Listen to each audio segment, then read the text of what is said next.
आणि आता बातम्या पाहूयात सविस्तर। वंचित बहुजन आघाडीचे नेते प्रकाश आंबेडकर यांनी संभाजीनगरच्या खुलताबाद इथे जाऊन औरंगजेबाच्या कबरीवर माथा टेकवला होता। यावरून मोठं राजकारण रंगलं। अशातच मुंबईत लागलेल्या एका बॅनरनं खळबळ उडाली आहे। माहीम परिसरात उद्धव ठाकरे, प्रकाश आंबेडकर आणि औरंगजेबाचा फोटो असलेले बॅनर लागलेत।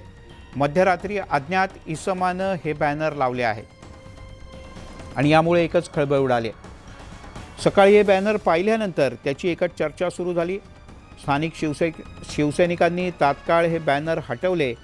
या प्रकरणी आता पोलिसात अद्याप तरी तक्रार दाखल करण्यात आलेली नाही, पण हा खोडसाळपणा कुणी केला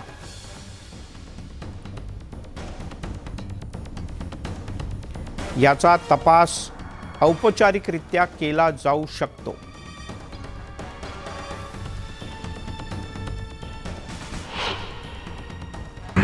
लगते हैं उद्धव ठाकरे की, प्रकाश अम्बेडकर की, नहीं, उनको जो औरंगजेब की तरफ उनका अगर झुकाव है तो उनको अपने शिवसैनिकों को बोलना चाहिए कि बाबा साहब ने जो सिखाया था वो झूठा था और उनका जो प्यार औरंगजेब की तरफ है वो सच्चा है। वो तो उनको बोलना है, मुझे क्या करना है, वो तो उनकी तस्वीर लगी है, मुझे इसके बारे में कुछ नहीं बोलना।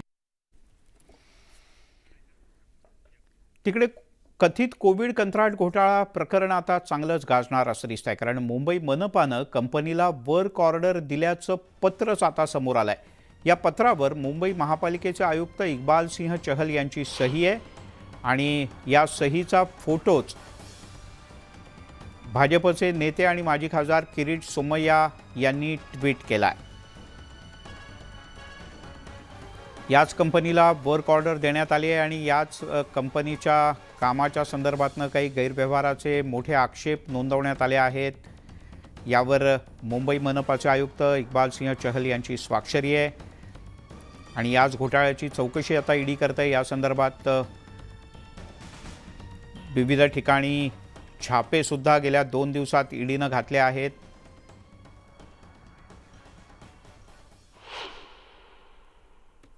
आदित्य ठाकरे यांचा वरळीचा NSCI कोविड सेंटरचे कॉन्ट्रॅक्ट पण सुजित पाटकर यांच्या कंपनीला मुंबई महापालिकेने 32.5 कोटीचं पेमेंट केलं।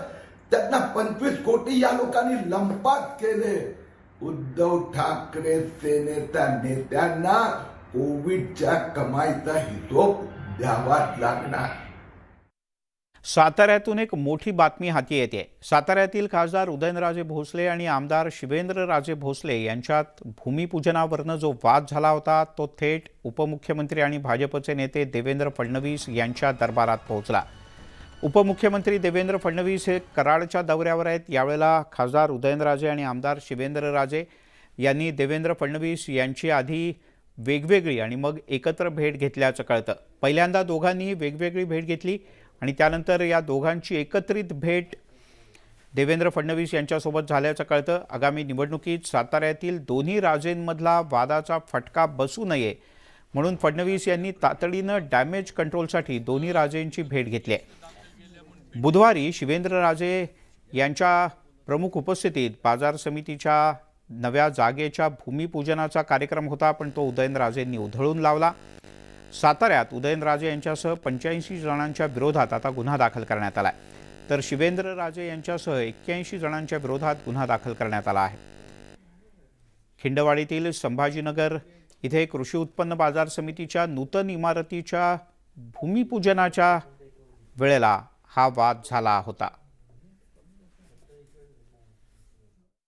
दोघांनाही जनतेचे प्रश्न त्या ठिकाणी मांडायचे आहेत आणि मला असं वाटतं की अशा गोष्टी कधी कधी होत असतात, पण ते असं नाहीये की बाबा जिथे काहीतरी फार गंभीर घडतंय किंवा फार अडचणीचं आहे वगैरे, असं काही नाही।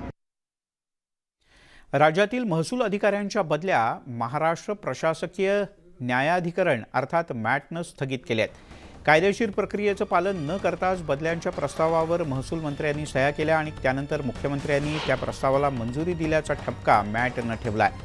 काही मुदतपूर्व बदल्या करताना एकही कारण देण्यात आलं नाही असंही मॅटनं आपल्या आदेशात नमूद केलं आहे।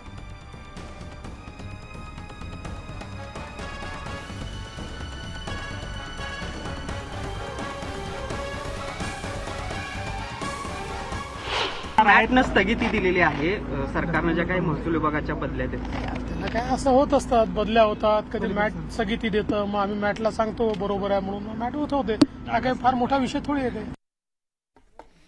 तिकडे केंद्रातील मोदी सरकारच्या कार्यकाळाला 9 वर्षांचा कालावधी पूर्ण झाल्याच्या निमित्तानं भाजपच्या वतीनं अमरावतीत सभेचं आयोजन करण्यात आलं होतं. या सभेला भाजपचे प्रदेशाध्यक्ष चंद्रशेखर बावनकुळे, अभियानाचे राज्य संयोजक आमदार प्रवीण दरेकर उपस्थित होते. 2019 मध्ये देवेंद्र फडणवीस यांचं मुख्यमंत्रीपद चोरलं, मात्र चिंता करू नका, 2024 मध्ये भाजप शिवसेना सत्तेत आल्याशिवाय राहणार नाही असा विश्वास बावनकुळे यांनी व्यक्त केला. प्रवीण दरेकर यांनी सुद्धा उद्धव ठाकरे यांच्यावर सडकून टीका केली.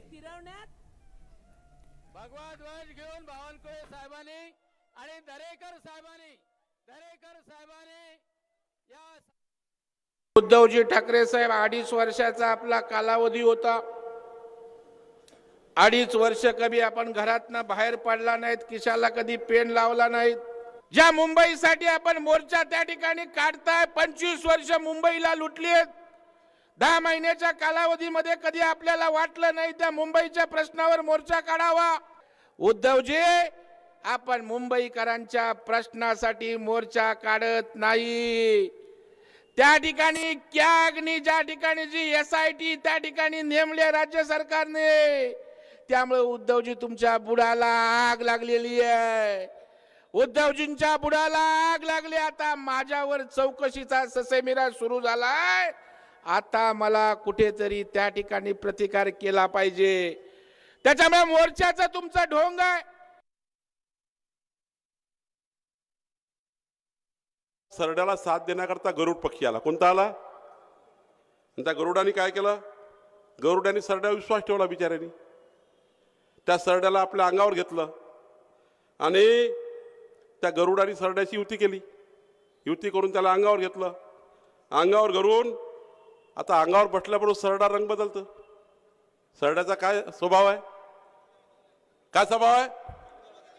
आता सरड्यानं रंग बदलणं चालू केलं. आता त्या गरुडाने पूर्ण सृष्टी दाखवली. सरड्याने गरुडाचा भरपूर उपयोग केला. पण जेव्हा सरड्याला गरुडाच्या उपकाराची परतफेड करायची वेळ आली, तेव्हा सरडा त्याच्या स्वभावाप्रमाणे त्यांना आपला रंग काय केला? बदलला.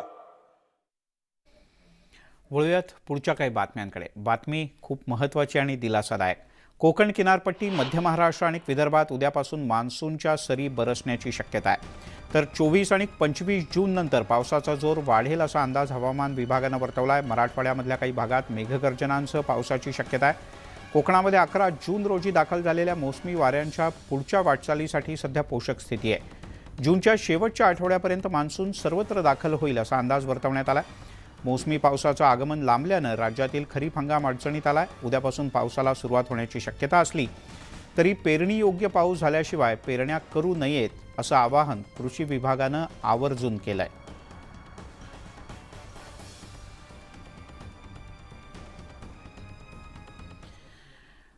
आणि आता एक खास वास्तू आम्ही तुम्हाला दाखवणार आहोत. ती जलाशयाच्या मुख्य भिंतीपासून राऊतवाडी गावाच्या दिशेला 1 किलोमीटरवर आहे. अर्थात आम्ही सांगतो आहोत राधानगरी धरणातल्या त्या बेंझीर व्हिलाबद्दल. धरणाच्या मुख्य भिंतीपासून ही वास्तू पर्यटकांच्या नजरेस पडते. पाऊस लांबल्यानं राधानगरी धरणाच्या पाणीसाठ्यात मोठी घट झाली. त्यामुळे ऐतिहासिक बेंझीर व्हिला तब्बल 3 वर्षानंतर पुन्हा एकदा दिसू लागलाय किंवा तिथपर्यंत पोहोचता येणं शक्य झालंय. छत्रपती शाहू महाराज यांचं वास्तव्य लाभलेली ही वास्तू पाहण्यासाठी पर्यटक सध्या गर्दी करू लागले. पण त्याची मोठी दुरवस्था झाली. त्याचं संवर्धन करण्याची गरज आहे. 1972च्या दुष्काळी वर्षाचा अपवाद वगळता बेंझीर व्हिला 2016 आणि 2019ला खुला झाला होता. यानंतर 4 वर्षांनी धरणातल्या पाण्याची पातळी घटली. त्यामुळे तिसऱ्यांदा हा बेंझीर व्हिला खुला झाला आहे.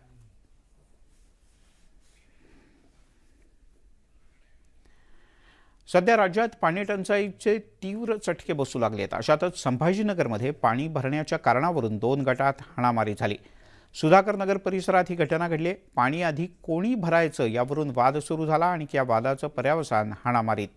या प्रकरणी सातारा पोलीस स्थानकात गुन्हा दाखल करण्यात आला. या मारहाणीचा व्हिडिओ सध्या सोशल मीडियात व्हायरल झाला आहे. आपण ही दृश्य पाहतो आहोत ती काल रात्री उशिराची दृश्य आहेत, पण या हाणामारीचं मुख्य कारण आहे ते पाणी भरणं हेच. पाणी आल्यानंतर एका पाठोपाठ एक बादल्या लागल्या होत्या, हंडे लागले होते किंवा लोक रांगेत उभी होती, पण पाणी कोणी आधी भरायचं यावरून 2 गटात हाणामारी सुरू झाली. अत्यंत दुर्दैवी आणि दुःखद अशा प्रकारचा हाणामारीचा हा प्रकार. उघड्यावर बसून शिक्षण घेणाऱ्या विद्यार्थ्यांना एक मोठा दिलासा मिळणार आहे, कारण महानगरपालिकेनं एका हॉलमध्ये या सगळ्यांची तात्पुरती व्यवस्था केली आहे.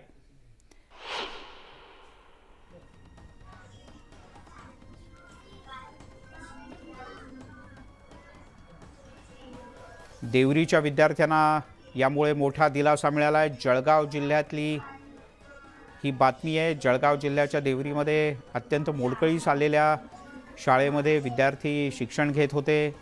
काही जणांना तर 2-3 ठिकाणी मिळून ही शाळा भरवावी लागली होती. पण न्यूज 18 लोकमतनं बातमी दाखवल्यानंतर जिल्हा प्रशासनानं आता तात्पुरती पण चांगली व्यवस्था विद्यार्थ्यांची केली. तिकडे चक्रीवादळानं शालेय विद्यार्थ्यांचं नुकसान केलं. जळगाव जिल्ह्यातल्या देवारी गावात 1.5 महिन्यांपूर्वी आलेल्या वादळानं जिल्हा परिषदेच्या शाळेचं मोठं नुकसान केलं होतं. काय नेमकं झालं होतं पाहूयात एक स्पेशल रिपोर्ट. देवारी जिल्हा परिषदेच्या शाळेवरील पत्रे चक्रीवादळात उडाले.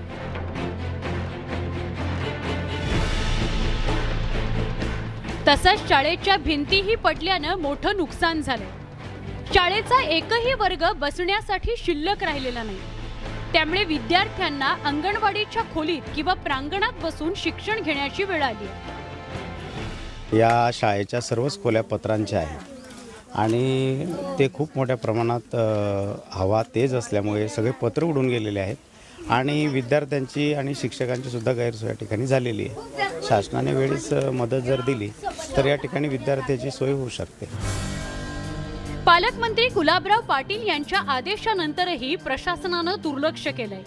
परिणामी अंगणवाडीचा पोषण आहार देखील उघड्यावरच तयार करावा लागतोय. पाऊस सुरू झाल्यावर विद्यार्थ्यांना कुठे बसवायचं हा प्रश्न निर्माण झालाय. तर 8 दिवसात शाळेच्या दुरुस्तीकरता निधी उपलब्ध करून दिला जाणार असल्याचं स्पष्ट करण्यात आलंय. जे काही चक्रीवादळामुळे नुकसान झालेले आहे त्यांचे प्रस्ताव जिल्हा परिषद मार्फत त्यांची मंजुरीसाठी आम्ही सांगितलेले आहेत. मला वाटतं ते 1-2 दिवसात ते मंजुरी होऊन त्यांची दुरुस्ती होईल, जेणेकरून शाळा व्यवस्थित मुलांना बसण्याची जागा मिळतील. आणि ज्या शाळेचा आपण उल्लेख केला त्याचासुद्धा थोडा मोठा दुरुस्तीचा पाठ असल्यामुळे त्या कामाला आपण पुढच्या वीकमध्ये प्रशासकीय मान्यता देणार आहोत आणि आमचं नियोजन आहे की पावसाळ्याच्या आधी आपण 100% त्या काम म्हणजे दुरुस्तीचे मेजर काम आहे ते करून घेणार आहोत. शाळेची अवस्था बिकट झाल्यानं त्याचा पटसंख्येवर विपरीत परिणाम झालाय. त्यामुळे विद्यार्थ्यांचं शैक्षणिक नुकसानही होत आहे. जळगावहून नितीन नांदुरकर सह ब्युरो रिपोर्ट, न्यूज 18 लोकमत. अपेक्षा आहे की न्यूज 18 लोकमतच्या बातमीनंतर आता तात्पुरत्या स्वरूपातली पण नंतर कायम स्वरूपातली उत्तम जागा या देवारीच्या शाळेला मिळेल. महाराष्ट्र अनलिमिटेडमध्ये एक छोटासा ब्रेक.